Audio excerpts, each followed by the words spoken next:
Hi, friends. Gene Valentino, and welcome to another episode of Gene Valentino's GrassRoots TruthCast. We also stick our toes into the political waters from time to time and are going to test the character and quality of candidates both locally and nationwide. We're going to start with a gentleman we've met locally who I think has some merit and is worthy of an introduction to you. His name is Doug Chico. Doug, welcome aboard. Well, Gene, it's a pleasure to be here today. Thanks for having me on. Glad to have you. We're going to talk to Doug Chico about his candidacy, Republican candidate for United States Congress, District 1, and get into the issues in the feud right after this message.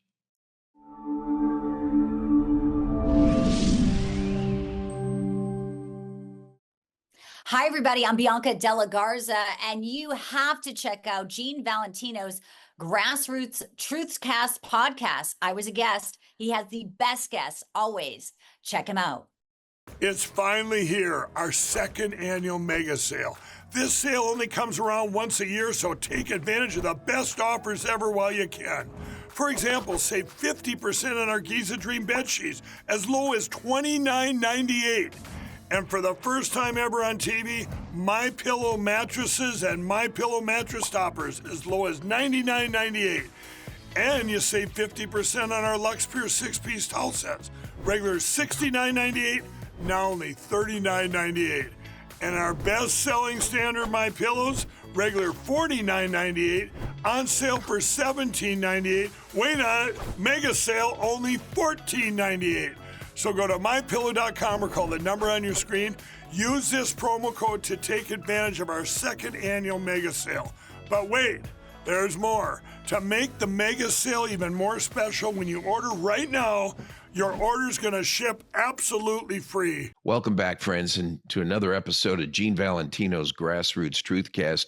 Hello, Doug Chico. We're here to find out why you want to be our next United States Congressman. Give it to us. Where are you from? What's your background? And why are you doing this? Well, Gene, so I'm running for U.S. Congress in the 1st District here in Florida because I'm frankly very concerned for my daughter's future and the daughter of our country overall. We're in a bad spot right now. And I'm afraid, unfortunately, if the radical Dems come back into power, things are going to get even worse. So as for my background, I am from District 1, unlike censorship Jimmy Petronas, who's not. He's from District 2. I'm a Christian, a patriot, a former Navy officer, attended the U.S. Naval Academy. We're a 6th-generation Northwest Florida family. I was born at the Navy Hospital here in Pensacola locally, back when they delivered babies back in the day. And my daughter was born here as well. So we have deep roots in Northwest Florida, and this is our home, and we're ready to fight for it. You know, the last election, which was technically a special election, was as a result of former U.S. Congressman Matt Gaetz stepping away. He was being considered by Donald Trump at the time for Attorney General. The Congress itself, not Donald Trump, seemed to have nixed that opportunity for Matt Gaetz, and he resigned anyways and never got the Attorney Generalship at the same either. But what it did is it forced a special election, and there were 10 candidates overall on the Republican side alone running for this seat encompassing the 4 counties of the Panhandle. How many opponents do you have, and why are you running? So I'm focused on censorship Jimmy. I say that because he's trying to censor social media with the bill he's pushing right now, but it's going to be a 3-man race. The incumbent, another gentleman who dropped out and endorsed Jimmy Petronas last time. So I'm the anti-establishment Republican in the race. I only decided to run back in October because I didn't have long-term ambitions, Gene. I'm running because our country needs a real leader, someone that's going to stand up and fight back against this corrupt political machine. You know, in the military, I've managed billions of assets, $2.6 billion. I've led, men and women in active duty. And, I'm a man of faith. We need someone to go up to D.C. with Christian values, with Northwest Florida values, that's actually going to fight and do what they're going to say they're going to do, and follow the Constitution and not sell out. Because unfortunately, we have a lot of folks going to DC. They say all the right things, but then they get there and then they don't walk the walk. I'm not about that. I'm here to fight for the country. They say when you get to D.C., there seems to be a whole nother agenda that even the most formidable candidates that get elected, those that win, find a culture in D.C. that prevents not only you, but the normal, well-intended soul from getting some of these agenda items completed for the people that hired you. Are you getting any input on issues of concern when you get there and what it's going to take to accomplish your agenda? I have. And so on that issue, I'll say what saves America is single issue bills. We've had enough of this omnibus crap, if you will, because what happens is both parties play this game. I'm up against a uniparty system. So obviously I'm a Republican, I'm on the right, but not all Republicans are created equal. We've got too many darn rhinos up in DC. And we need to focus on single issue bills and focusing on what's right for the American people and what's right for Northwest Florida. Because once again, I want to represent the people of the Panhandle, and I take that term seriously. I'm going to represent you. I'm not here to line my own pocketbook. Too many folks go up there. They're focused on insider trading, backroom deals, and just getting involved in the corruption. I'm running because we're in the ninth inning, and we have to save this country. I'm here to save America or help save it. Because one man can't do it all, Gene. You know that. But we have to start somewhere. Yeah, let's talk about immigration enforcement and the reforms that you've put on your platform. Can the U.S. realistically enforce current immigration laws and pursue meaningful reform at the same time, or does one inevitably find themselves in a situation where one is undermining the other? That's a great question, and we absolutely can. There just has to be the political will to do so. So under my policy, which is ICE, which is Immigration Enforcement and Reform, Civil Liberties, and Effective Affordability, on the I part for immigration, we have to debank all 65 million plus illegals, stop funding the NGOs that facilitate this mess. Unfortunately, both parties choose to continue to fund those NGOs. Start taxing foreign remittances at 90%. At your local Walmarts, we have illegal aliens sending back billions of dollars. If we cut off the money supply, many of them will self-deport by the millions. And over the long term, the taxpayer will save trillions of dollars. And then we need to start enforcing the laws for these employers. So this is what I propose. Find the worst offender in the S&P 500 index, and you take 25 ICE agents, and you perp walk him out of his mansion at 6 a.m. with 25 ICE officers on national news. It will send a message: hire Americans, hire legal labor. And then on the reform part, we've got a broken visa system. Many of the folks here illegally, actually, they didn't cross the border. They flew in on a visa and they just decided to overstay. And then they just disappear into civilization. If other countries can have a system that tracks this, we certainly can too. And if we're going to fix this country and save it, we need to take these bold steps and move forward. Well, that kind of touches on something I was interested in getting into with you, and that is, should veterans be given, I'm talking veterans, I meant to say, is the real issue at the border, or a border failure of enforcement, a failure of policy design, or a political incentive to keep the problem unsolved? Well, Gene, I hate to say it, but that last point stands out pretty strongly. Unfortunately, recently, the establishment Republican Party has come out and said, we're no longer interested in mass deportations, which is, the base honestly is pretty fed up. I've spoken with thousands of local voters, or likely GOP voters in Northwest Florida, and they want mass deportations.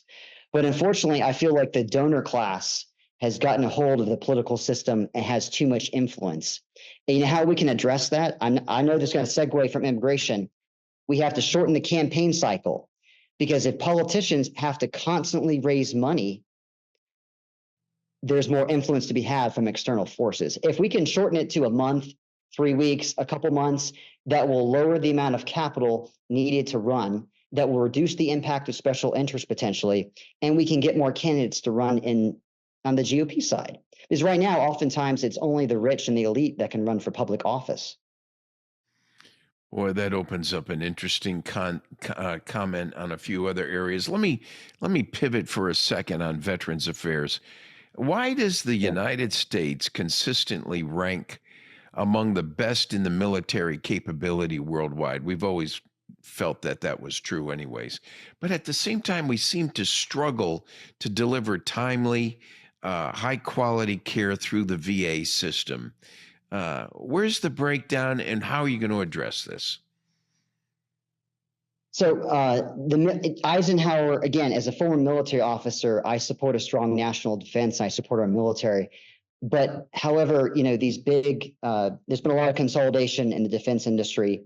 We should look at that. And also, all these big defense companies, they have offices in every single congressional district.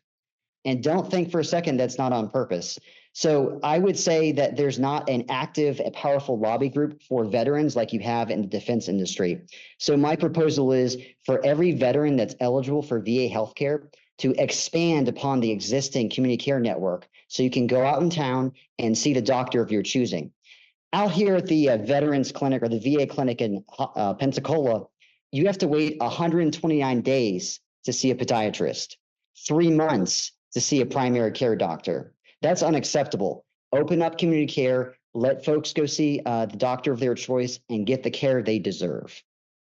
Well, that's interesting. I came out of the insurance industry myself years ago, and I know firsthand that allowing the vets to get care through the primary care system, the private care system as for primary care, is absolutely essential in maybe taking the burdens off the VA system. But I do think that I'm not talking in terms of abandoning a VA system, but I would support your initiatives in trying to broaden the availability of access for the veteran. Is that where you're going? Absolutely. I'm not trying to replace what the VA does currently because they provide an invaluable service. In fact, they're a backup healthcare system, as we saw during COVID. If those hospitals were failing due to a pandemic, the VA would step up. Now, I don't think they wouldn't be able to support, they can't support veterans as it is, but they do play a critical role. But we need to find that balance of giving people freedom to go see the doctor of their choice out in town and not waiting 3 months and still giving the VA the funding they need to provide those critical services. Because not everyone's going to want to go out in town, but I'm about giving veterans the choice they deserve. One of the big concerns I've had for a while has been the accessibility overall. But you're not saying that the veterans should be given broader access to private healthcare options as the solution, and that it would probably weaken the VA system at the same time. That was originally meant to serve them. Are you? So I'm saying we should expand upon. So on the East Coast, it's OptumServe, which is run under United Health. I would want to expand the community care network. So if anybody is eligible for the VA healthcare system, they can go out in town if they want to. Yeah, and to your point, I think it's so important that we look. These are the veterans who have already given limbs of their life, of their body to Americans, protecting the American liberties and freedoms we enjoy. My concern is that if anything, they should be advantaged. What seems to be the problem today is that they're being disadvantaged. Mm-hmm. Absolutely. And the same thing with our active duty personnel. If we're going to be fighting these foreign wars, we should not be cutting VA benefits. We should not be cutting military benefits. Right now, actually, active duty personnel only get 95% of their expected housing allowance. So it's called BAH. We used to get 100% of our expected rent. They've cut it down to 95%. So in some high cost of living areas, those junior enlisted personnel in our military could be paying out of pocket for their rent. That's unacceptable. We need to restore full housing allowances for every single service member. There's so many issues to address. We're in the middle of a war with Iran. which is when this broadcast is being recorded. We are trying to protect our oil supplies, both domestically and abroad. We see what it's done to China and Russia, Iran today, Venezuela a few weeks ago, and tomorrow, who knows? We may have a 51st state before, if you're in Congress, and that might be Cuba. So, but we're talking about civil liberties. Everyone's really coming into this nation because they want a piece of the wonderful pie. How we get here, though, has been our discussion up to now, and we both agree in the SAVE Act as a methodology of trying to do it legally. But in an era of national security and threats and digital surveillance, where should we draw the line between safety and these personal freedoms we treasure? So, Gene, that's a great question. So there's been a mission creep. Our God-given rights have been eroded over the decades by big government and big tech. So I would say our founding fathers were brilliant. They were brilliant to write the Bill of Rights in our Constitution. However, they could have never envisioned artificial intelligence, biometrics, modern surveillance, and facial recognition. So to bridge that gap and finish what our founders started, I propose we implement a digital Bill of Rights to protect every American in the digital age. That deserves more conversation. What do you mean by that? So we have to find a line because companies like Flock Safety currently, they was rolled out. Actually, Flock is the reason that I got started running for U.S. Congress. So in Pensacola, Florida, the mayor, D.C. Reeves, rolled out this Chinese-style AI surveillance system where, it's not locally run. It transmits data to 5,000 local law enforcement agencies at the local level and then federal agencies. So what it does, it scans every dent, every scratch, every unique identifier for your car, and they get your name from your license tag. It goes to a national database where, again, big government as a whole can access all of your information, track you in your hometown, and then track you as you move across the country. It's not just a Pensacola system. You've got between 56,000 and over 90,000 these AI-powered cameras across 49 states, and they do 20 billion scans every month. I'll say that again, 20 billion scans. This is a massive control grid. And this is what I'm afraid of. The crazy Democrats have already shown in California, they want to tax us for every mile we drive. This Flock system is the infrastructure that allows that to happen. And that's not a conspiracy. Look what's happening over in the UK. They're already using similar technology in Oxford to do the exact same thing. Conversely, unfortunately, 57 Republicans in the House voted with every Democrat to mandate a government kill switch in all new vehicles after 2026 and have other types of surveillance systems and sensors inside our cars. Have we lost our mind? Whatever happened to constitutional freedom? That's why I'm running. Immigration is a crisis, absolutely. But if we don't stand up for our God-given rights, by golly, we're going to lose this country. Do we have the will? Do you, the congressman of the United States, have the will to protect us from what I would call government overreach? It's a magical line. In one sense, we want regulation and restrictions and guardrails put in place as to how far some of these technologies go. But the other side of it is if we don't do something, AI at the top of the list, we're going to fall behind our adversaries. That's a great question. So currently we have 10x the number of data centers that the Chinese do, yet the Chinese are continuing to kick our butt in AI. I'm thinking, why are we building all these data centers? Are we building a bigger control grid? Or are we actually trying to catch up with the Chinese? I'm absolutely for developing artificial intelligence for national defense purposes. Absolutely. We can use that for healthcare. We can bring down the cost of legal services. The applications are unlimited virtually. And also we can bring down the cost of government. So that's where we're headed. But we need guardrails in the system because otherwise we're going to wind up just like China. They have a constitution too, Gene. It was ratified in 1982, guarantees freedom of speech and freedom of assembly. Unfortunately, I feel like with AI and modern tech, we're speed running towards a Chinese-style society where there's virtually no freedom. For that Flock system, I'm going to ask your viewers to consider this. Would you allow about 1 million people to know the location of your children at all times instantly? Because that's basically what the system does, because it pings you every time you drive past these cameras and transmits it everywhere. And as we get artificial intelligence coming in, you see where this is headed. I'd like to know where 20 million illegals are. How about that? Well, here's the thing. If we started taking my policy seriously and cut off the funding, they will self-deport, Gene. But again, I'm afraid the donor class has way too much power. You've got cheap labor involved, and the Democrats want amnesty, and they want to create a one-party system by eventually giving these folks amnesty. So what's your, just pivot on you a bit, what's your definition of a Democrat versus a Republican? I guess I'm asking you to create a stereotype. I'm interested in having the public see whether their impression of a Democrat versus Republican is consistent with yours.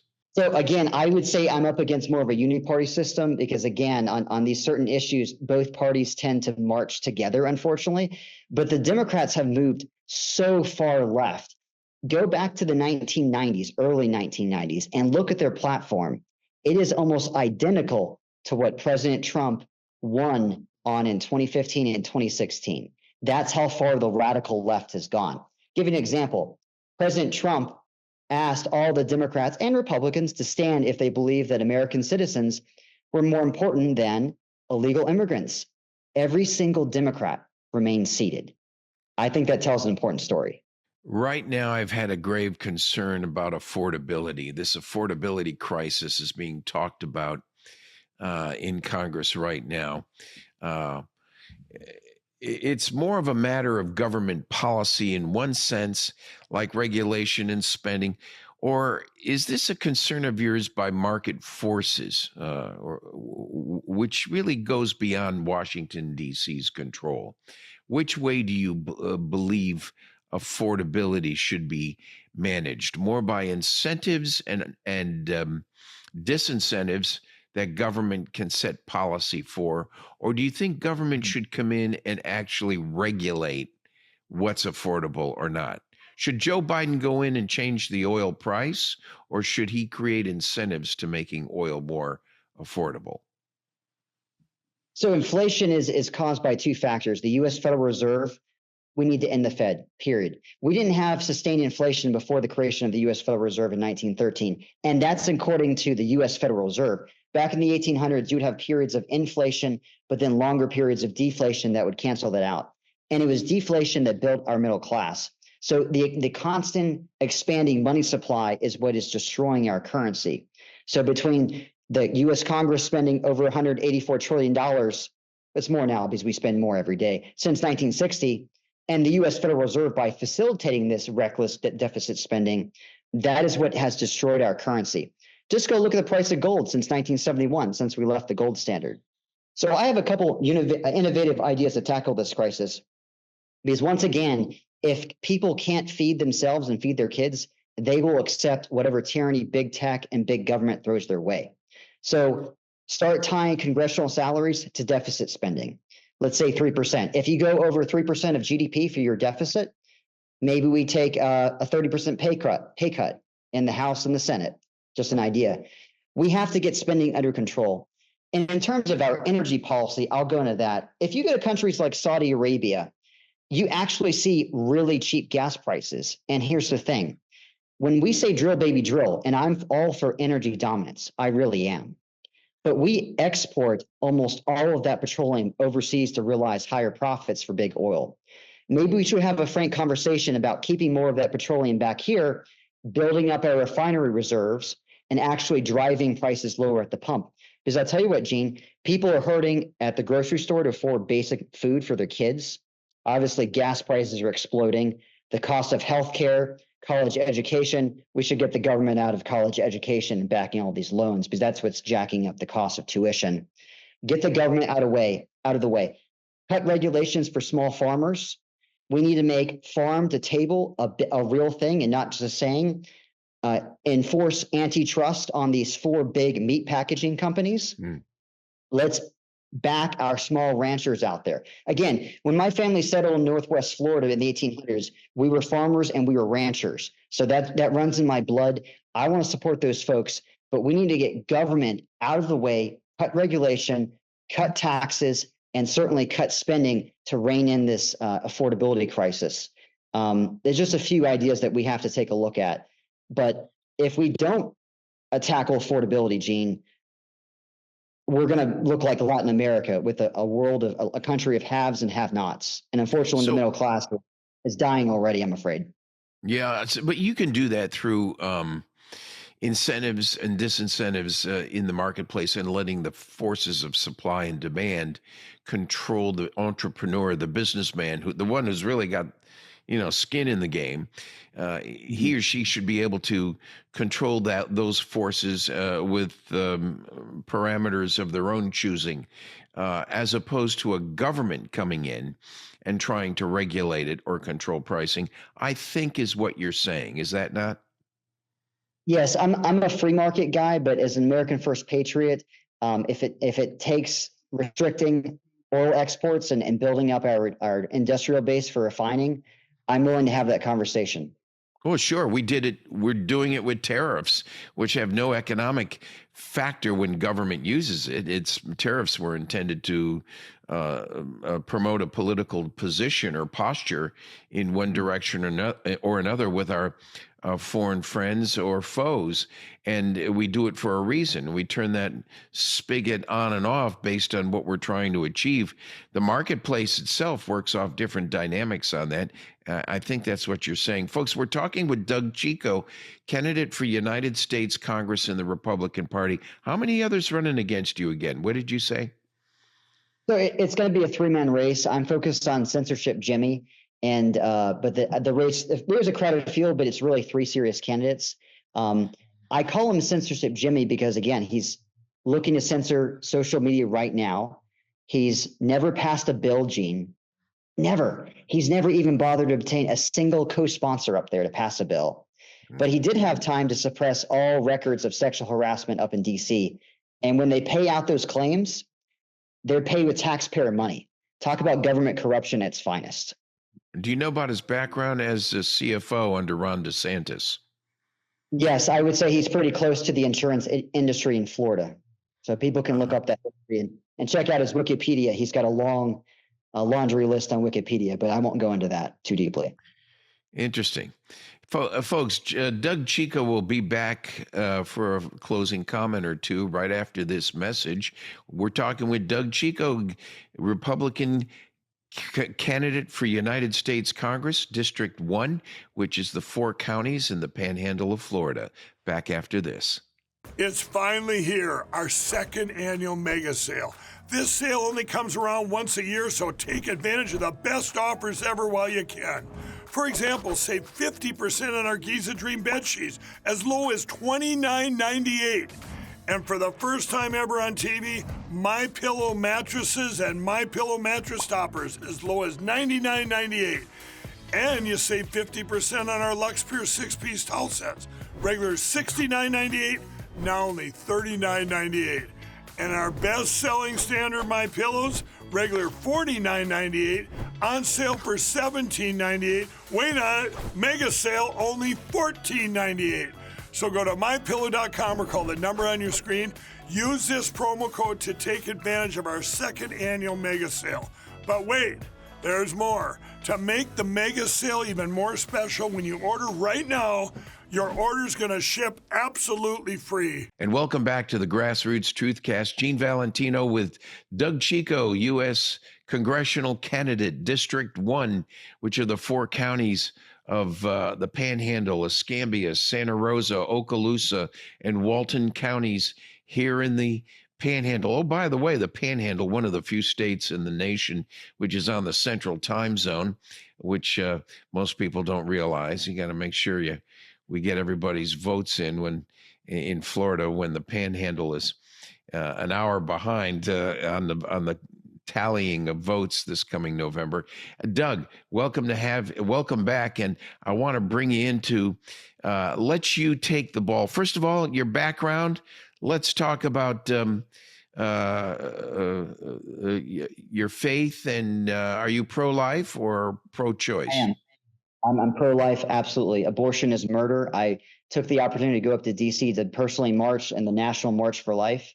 And just seeing those images of babies being aborted, especially late term, it just makes your blood boil. If you're any type of, human, it's just something else. It's basically human sacrifice. And I don't know why the radical left seems to worship at the altar of this death cult, whether it's abortion or assisted suicide.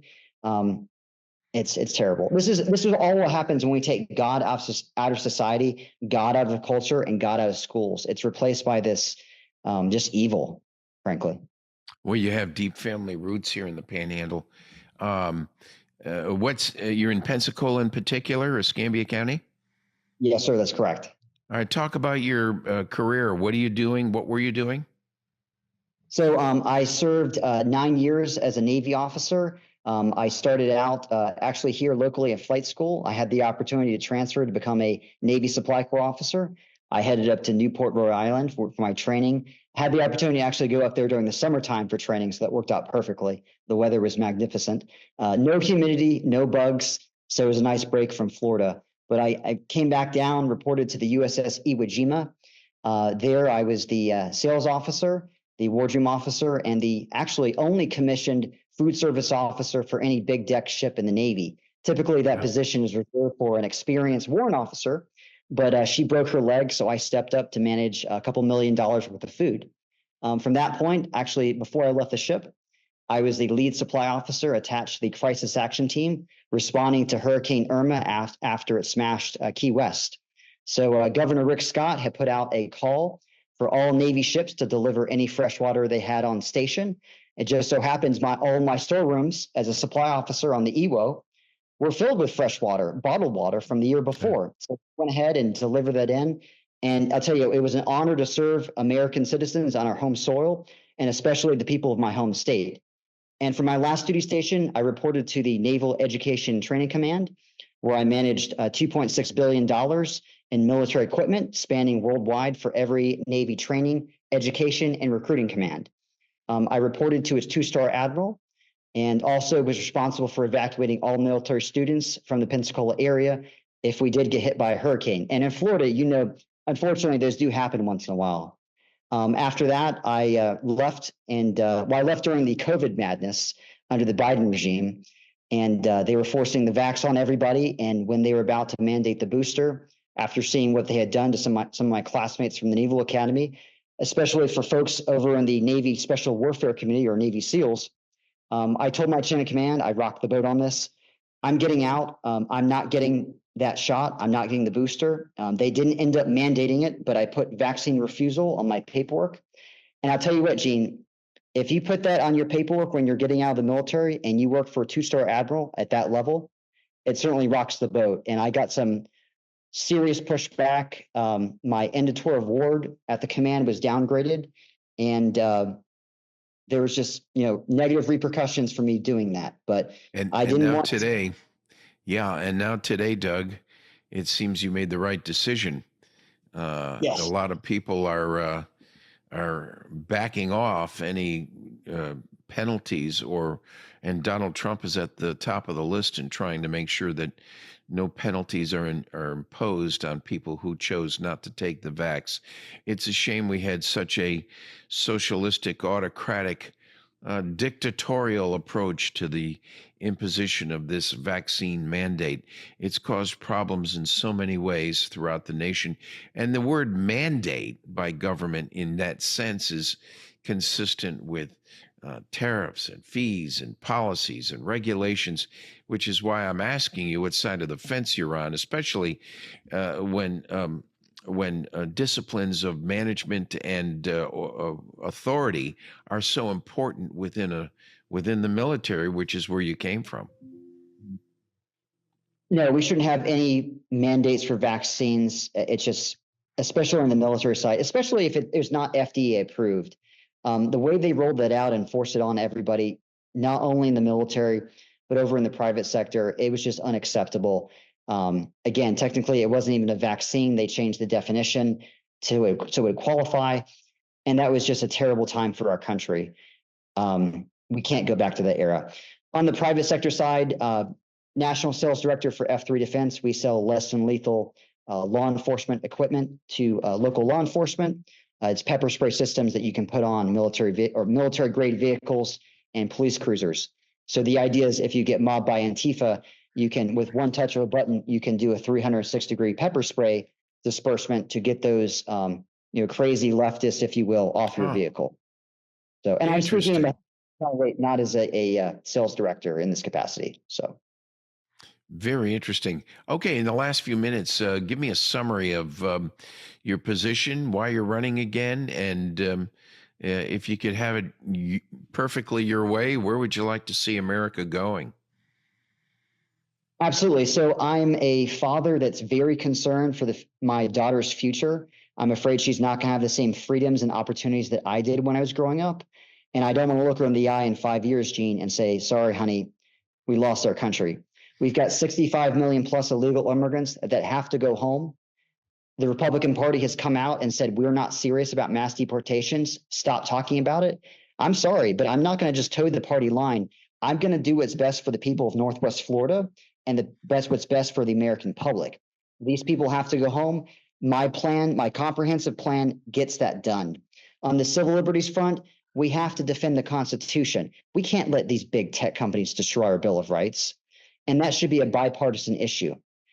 On the effective affordability front, we have to defend the American dream. We have to get serious about bringing down gasoline cost. My plan does that. And I think we should take a hard look at trying to save this country because, Gene, if we don't take bold action, if we don't take actions that will lose us some donations as contributions for big business, we will lose this country. Yeah. We have to get these folks out. We have to tackle civil liberties and defend civil liberties. I'm really worried about the direction we're headed right now, which is why I'm running. Yeah. So if folks, want to learn me, go to chicoforcongress.com. I rely on a grassroots effort from folks just like you. So even if it's just $5 or $10, please consider pitching in. That's how we stay in the fight. And we're going to beat censorship Jimmy and take this fight up to DC and represent you guys. Your website again? It's chicoforcongress.com. And your phone number is there as well if they can reach you. Yes, they can reach me through social media and everything there. Has our socials lined up and would love to talk to anybody that wants to talk. So. Well, there's a lot of people who have a lot to say and are very concerned about the future of this nation. My friend, I hope you're one that can step up and drink all that water out of the fire hose because it's coming at you fast when you get in there. Doug Chico, thank you very much for joining me here today. Folks, Doug Chico, U.S. congressional candidate, District 1, Republican, with at least two other opponents, maybe a few more in the race, but we'll see as the time progresses. He goes to a Republican primary, followed months later by the actual election this coming November. Doug, thank you again for joining me today. Gene, it was a pleasure. Look forward to being back on in the future. Look forward to it as well.